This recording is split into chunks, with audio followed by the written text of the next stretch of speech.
মহাসড়কে ৩ চাকার যান চলাচল বন্ধের সিদ্ধান্ত বাতিলের দাবিতে আজও বিভিন্ন স্থানে মালিক চালকদের অবরোধ, খণ্ড খণ্ড মিছিল। দুর্নীতির ২ মামলায় বকশীবাজারের বিশেষ আদালতে বেগম জিয়ার হাজিরা, পরবর্তী শুনানি 10 আগস্ট।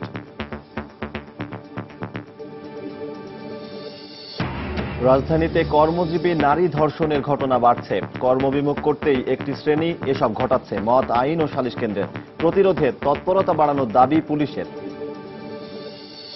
দ্বিতীয় দফা বন্যায় কক্সবাজারের 4 উপজেলার হাজার হাজার ঘরবাড়ি ও ফসলি জমির ব্যাপক ক্ষতি। নোয়াখালীতে 13 গ্রাম প্লাবিত, খাবার ও বিশুদ্ধ পানির সংকট।